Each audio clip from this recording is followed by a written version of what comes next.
More than 30 cities and states nationwide have reached a deadline set by the federal government to change their sanctuary laws or face funding cuts. Some, including several in California, say they're not backing down. Fox's Connor Hansen reports.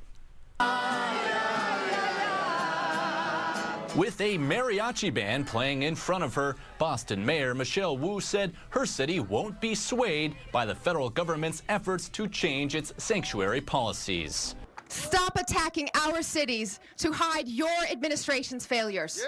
Attorney General Pam Bondi sent a letter setting a Tuesday deadline for cities to cooperate with federal immigration enforcement, saying the federal government will cut off funding if local governments don't comply. We are going to send in law enforcement just like we did during the LA riots, just like we're doing here in Washington, D.C. Boston does not allow its police to cooperate with ICE in civil immigration enforcement, and Mayor Wu signed an executive order in June demanding that ICE provide information on who the agency is arresting in Boston. Boston isn't alone. Washington State, Colorado, and the city of Hoboken, New Jersey say they don't plan to change their stance. If these sanctuary politicians won't follow the law, then we will be forced to flood the zone. We're hiring more than 10,000 new ICE enforcement officers. We have about 110,000 applications. The DOJ has already filed lawsuits against cities like New York, LA, and Chicago over sanctuary policies. In New York, Connor Hansen, Fox News. Outrage is growing in Orange County after ICE raids defied a federal court order, apparently, with critics saying day laborers were targeted without cause, sparking accusations of racial profiling. Activists there pushing back. One community group warns this is just the start of a long fight. Fox 11's Gina Silva live in Garden Grove. Gina. That's right, Christine. Organizers of this rally say ya basta, which means enough is enough. And they held their news conference here in the parking lot of a Home Depot. And this is the location where several people were arrested. Over the past few days, ICE and federal agents have violently abducted immigrants across North OC, from Anaheim to Garden Grove to Santana.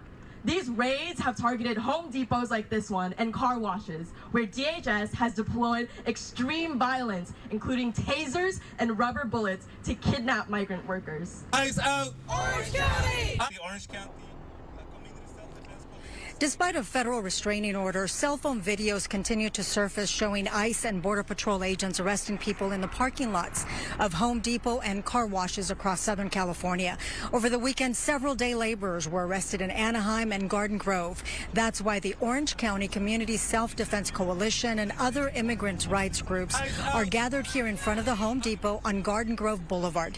They say the raids are nothing but racial profiling, and they also accuse the federal agents of brutality. We denounce these racially motivated kidnappings in Orange County. We denounce the violence and terror they have inflicted upon our communities. We denounce the Home Depot for allowing these kidnappings to occur on their property.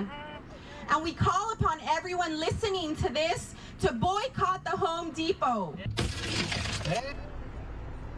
Activists in Orange County say this is just the beginning. They plan to have more rallies, more protests, and also organize and have those community patrols like the ones that we've seen in Los Angeles. They're saying this is just the beginning. And again, they are asking people to start boycotting Home Depot because of the raids that have taken place. And there's videos that have surfaced on social media where the agents are actually going into the store. Now, what I've learned from attorneys in doing these stories is that when agents are able to go into a business if it's a public area, but if it's designated, if something is private, that is an area where they cannot go in. So Home Depot, it's an easy target. Right. All right, Gina, thank you so much.